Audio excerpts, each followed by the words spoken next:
Hai, balik lagi sama aku Hankun dan kali ini kita bakal bahas event war ringan terbaru di Doomsday Survivor yaitu Jungle Crisis. Dimana eventnya udah pernah kita mainin, harusnya kalian lebih familiar. Di sini ada 4 fase yang gak bakal aku bahas lebih lanjut kalau nggak lama karena sebelumnya lama. Rules yang penting dibaca di sini adalah untuk R4 dan R5 ketika ingin registrasi kalian baca aja si requirement-nya dan nggak perlu lepas armament kalau kalian nggak butuh pindah dari Elite Warzone ke Fearless Warzone karena matchmaking-nya nggak pengaruh ya. Nanti mungkin akan aku buat video terpisah tentang rahasia developer tentang matchmaking. Tapi di sini maksimal sampai 2200 rank aliansi yang bisa ikut ke Fearless Warzone ya. Sisanya nggak bisa. Tapi kemarin kita sempat dapat surat kalau kalian ada di region baru atau player baru yang sebenarnya nggak boleh ikut event Jungle Crisis atau bahkan nggak ada tampilannya di situ, tiba-tiba bisa ikut dan bisa main dan udah terlanjur main gitu. Entah developernya itu langsung ngeluarin kalian dari Battlefield itu atau nggak dapet hadiahnya, tapi mereka ngasih kompensasi gitu ke semua player dan itu aja sih. Kalau ke player lama sih nggak ada pengaruh apapun dan ada optimization katanya pendaftaran itu bakal lebih ringan requirement-nya. Jadi mungkin aliansi yang di bawah rank 2200 misalkan 2500 bisa ikut, mungkin nanti kita bakal lihat aja di next event. Kemudian untuk gameplaynya kita bakal langsung lihat di field ya. Kalau untuk mau baca sendiri boleh baca-baca di sini ya. Untuk bangunan-bangunan apa aja, tapi nanti majority atau kebanyakan bakal aku langsung bahas di Warzone-nya. Let's go. Oke, selamat datang di Helipad XMMX atau For Love X Salvador. Aku main di Elite Warzone di sini.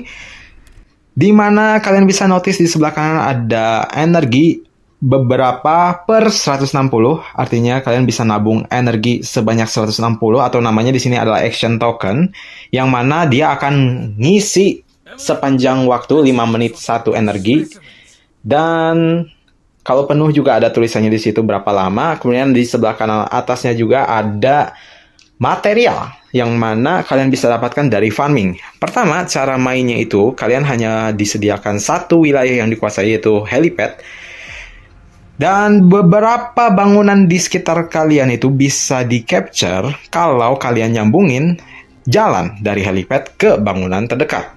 Caranya, di sini ada beberapa tiles atau kotak yang bisa kalian ambil atau capture atau kuasai. Jadi, warna aliansi kalian. Di sini ada tombol march. Kalau march itu hanya berjalan ya, hanya butuh satu action token untuk berjalan. Dan untuk preset timnya ini bisa kalian atur di tombol bagian bawah sebelah kirinya back. Mirip kalau kalian pengen defend pickup ya, mobil pickup yang biasa buat jarah dan lain-lain, cuman bisa 3 squad dan kalian bisa save ya di sini seperti biasa lah. Itu kalian mungkin bisa udah paham lah. Bisa kalian set dan uniknya di sini nggak kayak AOD yang kalau kita ningkatin squad expansion atau buff naikin 25% squad expansion itu nggak nambah, kok di sini nambah ya. Jadinya kalau misalkan kalian aktifin squad expansion itu nambah si squadnya dan kalian harus masuk lagi ke presetnya buat ngatur lebih banyak pasukannya. Baru di save lagi gitu. Jadi kalian bisa ngatur 5 preset tim atau 5 tim yang bisa kalian bawa. Tapi untuk di field hanya bisa bawa 2 maksimal pasukan ya.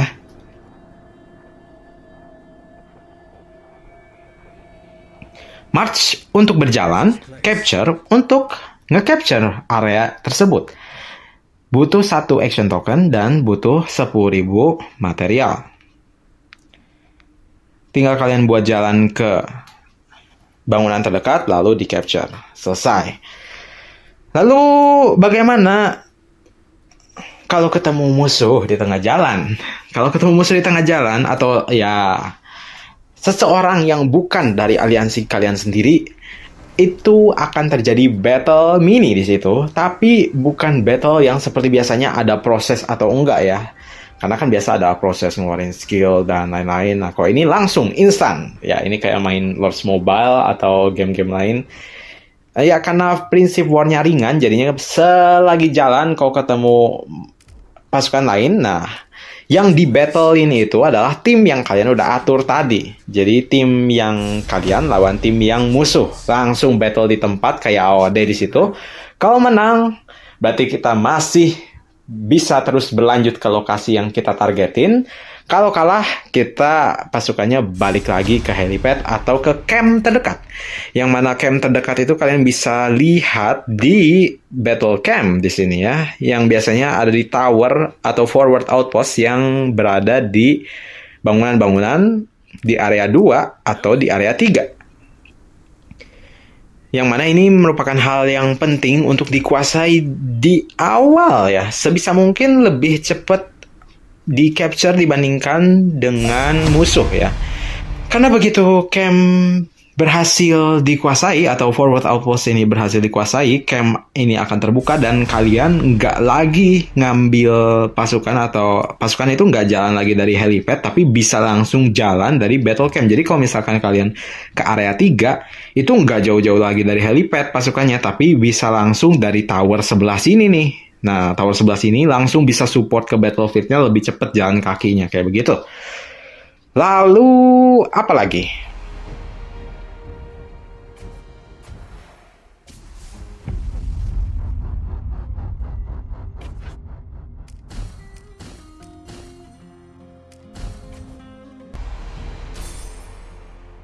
Untuk bangunan, kalian bisa lihat di sini ada basic stone quarry yang mana ada tulisan 10.000 quantity dan scavenge 0/1, artinya maksimal bahan bangunan yang bisa didapat di situ itu cuma 10.000.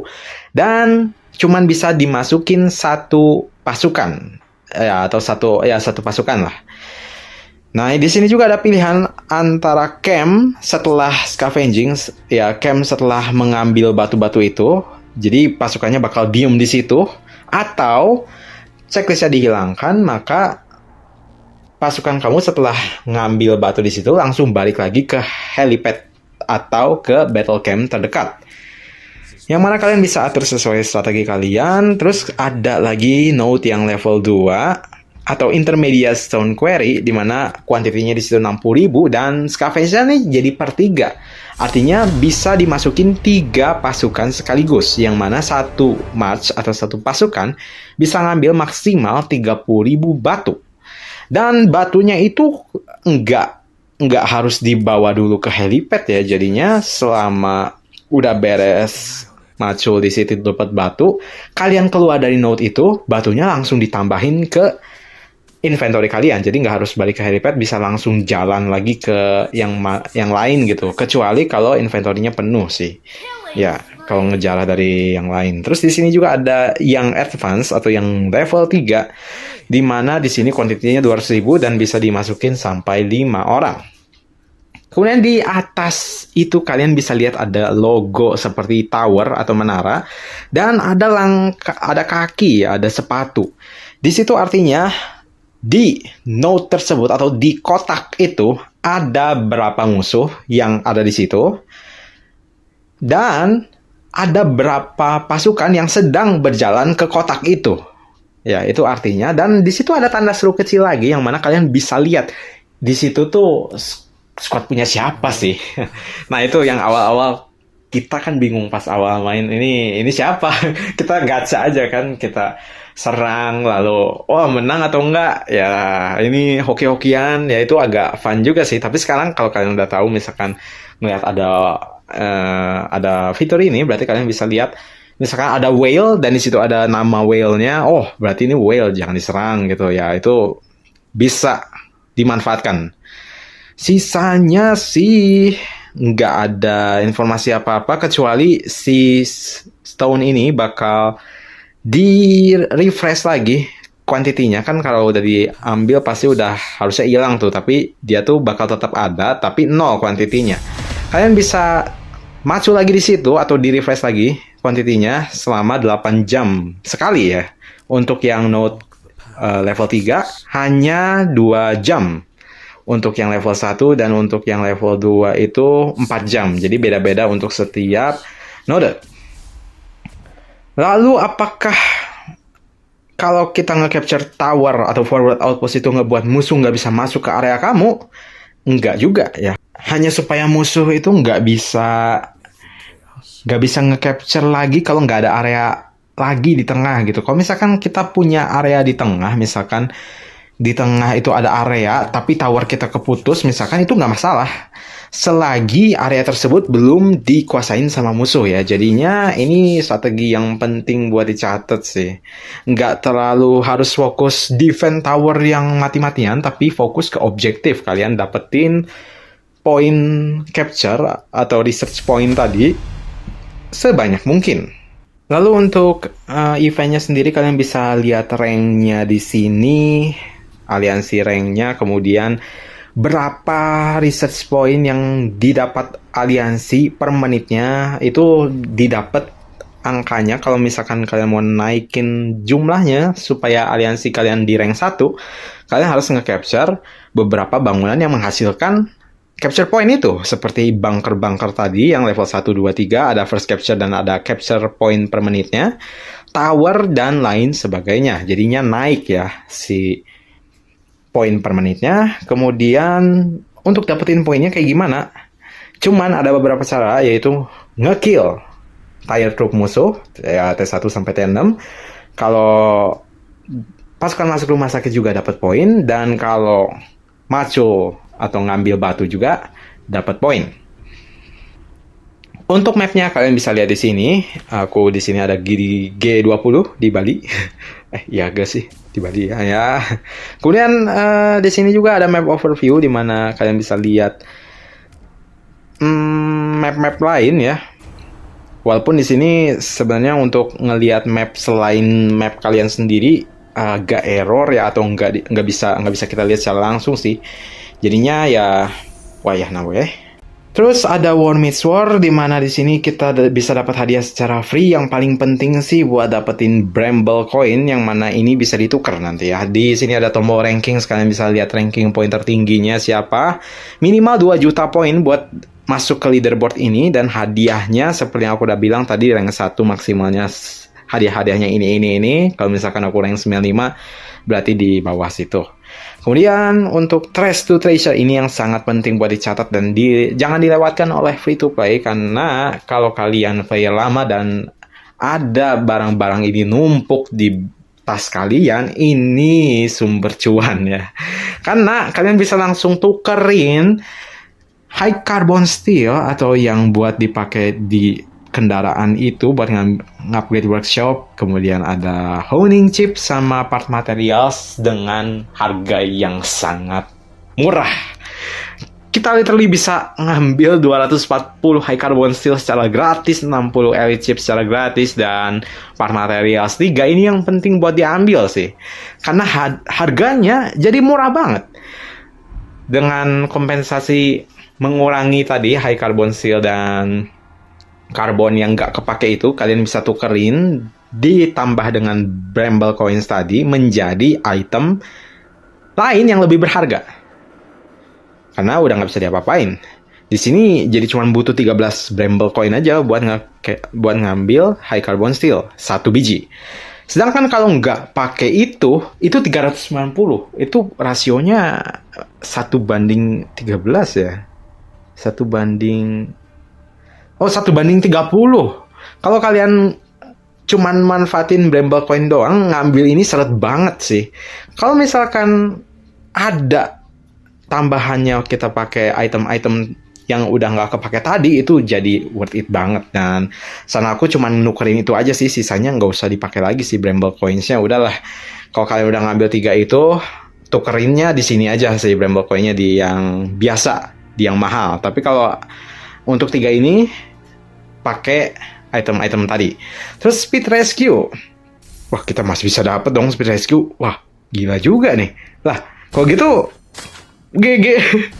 GG. Bisa disembuhin dong Elixir Heal walaupun eventnya sudah berakhir atau di fase hasilnya dikeluarin, itu masih bisa diambil loh speed rescue-nya. Ini entah bug atau apa, tapi kayaknya enggak sih. Di sini ada timernya 26, 27, 28, 29. 4 hari kalian bisa ngambil di sini si medisinnya atau obatnya, yang bisa satu obat itu ngobatin 50.000 pasukan. Yang mana ini event literally ya benar mini game, dan hadiahnya bagus banget. Kalian nggak perlu khawatir banyak pasukan di rumah sakit banyak dapat kotak ini pas lagi main gitu. Dan aku bilang ini salah satu ya gameplay yang paling murah dan paling banyak hadiahnya ya. Udah mah kita dapat kotak ini, kotak healingnya kita dapat banyak loh. Kita dapat banyak dari sini, dari War Meets War ini kita dapat. Lalu setiap hari dapat 4. Lalu pas reset dari pasukan yang rumah sakit itu kembali 80%, dan itu mantap banget sih. Nggak perlu khawatir soal yang mati. Katanya kalau lagi battle gitu kan ada tulisan, ada report yang cuman ngasih tahu heavily wounded and deaths ya, yang terluka berat sama yang mati. Lalu kalian khawatir, wah berarti deaths ini sekali battle ada matinya juga dong. Wah berarti harus jaga-jaga terus. Enggak juga ya, selama kapasitas rumah sakit kalian nggak full, ya berarti nggak ada kematian. Jadi jangan khawatir. Jadi pastiin aja kalau kalian battle harus lihat-lihat kapasitas rumah sakitnya ya, jangan sampai full. Udah dikasih kotak banyak masih full sih sampai mati, itu agak-agak terlalu berlebihan ya. Sisanya sih aman saja untuk combat block, kalian bisa langsung lihat seperti biasa battle-nya. Dan di sini untuk Z-Fox sih mantap sekali di hari pertama sampai di hari kedua masih mantap.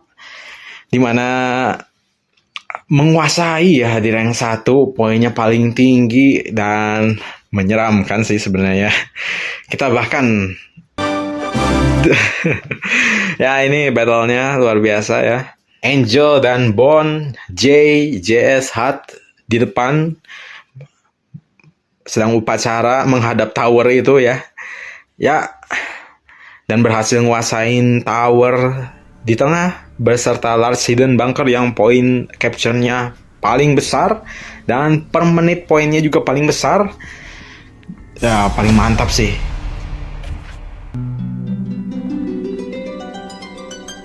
I walk the path of justice. Chaos.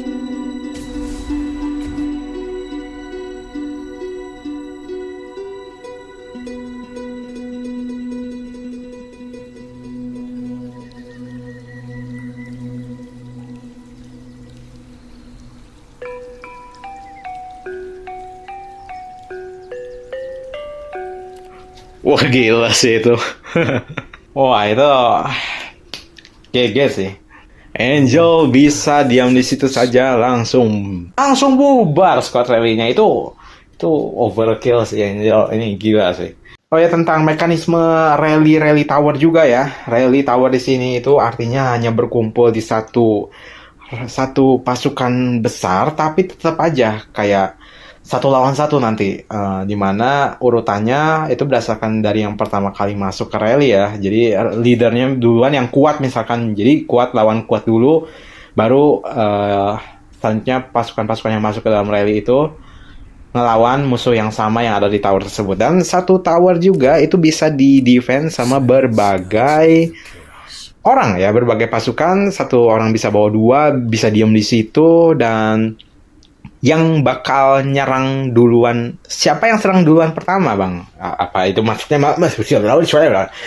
Maksudnya gini, jadi misalkan pertama Angel duluan yang nempatin bangunan itu, lalu ada Han Kun. Berarti kalau misalkan ada musuh yang nyerang tower itu, berarti dia bakal nyerang pasukan squad atau tim Angel dulu. Baru kalau misalkan tim Angel itu udah habis, pasukannya udah balik ke helipad, baru nyerang orang yang kedua, Han Kun di situ. Tapi ya walaupun di hari akhirnya kita bisa lihat di sini, ya ada beberapa strategi yang perlu direvaluasi ya, karena baru pertama kali main. Di sini sih apa yang perlu dicatat untuk strateginya, lebih baik sih bukan dari awal sih. Jangan boros-boros pakai energi. Pertama itu jangan boros-boros pakai energi, jalan secukupnya aja. Kalau bisa jalan yang bisa sekali jalan langsung ketemu banyak musuh. Jadinya kalian nggak usah kejar-kejaran gitu. Itu buang-buang energi kejar-kejarannya. Itu kalau misalkan ada musuh yang ngebait kayak aku ini satu truk doang, ngebait udah biarin aja gitu, nggak usah dikejar, nggak usah diapa. Kalau itu upaya untuk menghabiskan energi kalian, jadi nggak usah dikejar. Terus bangun atau kuasai wilayah. Yang penting aja ya, kalau misalkan udah mau fase akhir atau di hari terakhir tuh, material kita udah mau habis dan gak banyak anggota kita yang farming, material bahan bangunnya itu kan habis. Jadinya harus bijak menggunakannya ya.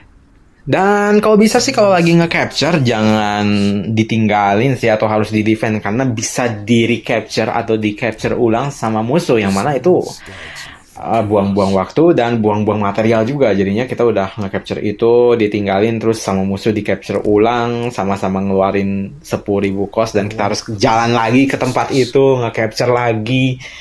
Ya itu yang penting di sini sih untuk mempertahankan posisi ya, mempertahankan posisi area yang harus diklaim, apalagi kalau udah deket sama lokasi spawn musuh. Itu yang jadi catatan penting kalau misalkan war 1 lawan 1 atau 1 lawan banyak. Dan oh ya, sama catatan di sini tuh yang kuncinya itu bukan di kalian ada squad, ada whale terkuat lalu bisa nguasain satu wilayah full.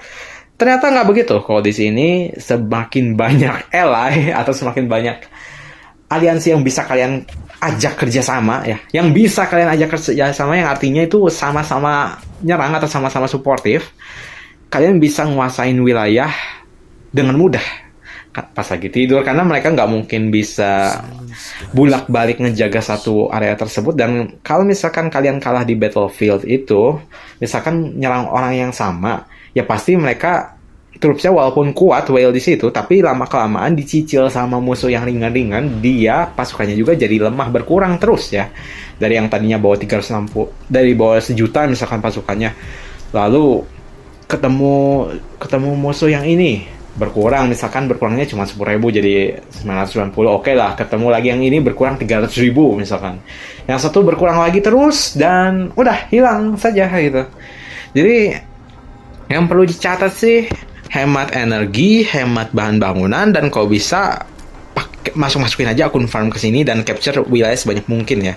Karena walaupun orang-orangnya kuat tapi jumlahnya sedikit, akan susah di bagian energinya dan di bagian farmingnya, terutama kalau di hari akhir tuh. Kalau misalkan satu aliansi udah nguasain atau banyak aliansi nguasain wilayah sana, kita udah susah farmingnya pasti bakal banyak diganggu.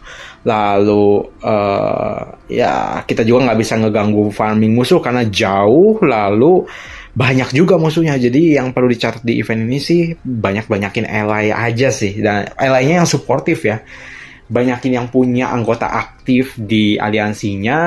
Lalu ya itu aja sih, jangan boros-boros material. Dan sebenarnya kalau buat main ini nggak harus terlalu di-push kayak gimana-gimana ya, karena 80M saja War Meets War yang bisa kita dapatkan hadiahnya. Kecuali kalau kita pengen ngincer hadiah ranking War Meets War atau kill nambah ya di profil kita ya. Itu salah satu media yang paling enak sih nambahin kill kayaknya di sini deh. Nggak usah capek-capek ngejar-ngejar, langsung satu kali main ini 5 juta kill bertambah. Kalau aku kayaknya berapa ya? 6 juta gitu. Ya, kayaknya 6 juta nambah deh. Kayaknya ya. Nggak tahu juga. Ya, tapi kayak gitu untuk Jungle Crisis ya. Kalian bisa lihat di sini, luar biasa lah Z-Fox ini. Walaupun di awal berhasil menguasai high ground, tapi sayangnya di akhir-akhir terhimpit oleh 3 aliansi yang mana kuat-kuat sih. Kalau ngelawan SSI 6 dengan Reva sih masih kuat ya, tapi kalau ngelawan sama Last ini udah nggak ada harapan. Karena ya 3 lawan 1, dan Last ini juga nih kalau kalian lihat di War Meets War rankingnya, dia ada Golden Mist yang mic-nya segini. Aduh ya gila, Kill Pro juga banyak-banyak whale sih. Walaupun di sini di Z-Fox juga punya banyak whale yang bisa diandalkan, tapi ya tetap kuantitas itu menang di sini, cenderung lebih memiliki advantage atau keuntungan dibandingkan dengan kualitas ya. Apalagi kalau kondisinya kita sebelah kiri musuh, sebelah kanan musuh, sebelah atas 3 musuh. Jadinya kayak 5 lawan 1 dan sekutu kita cuma 1 di sini doang. Ya itu terlalu overkill sih.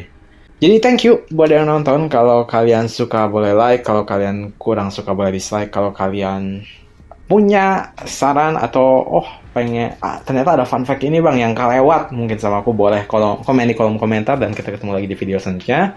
Aku Hankun say goodbye. Bye.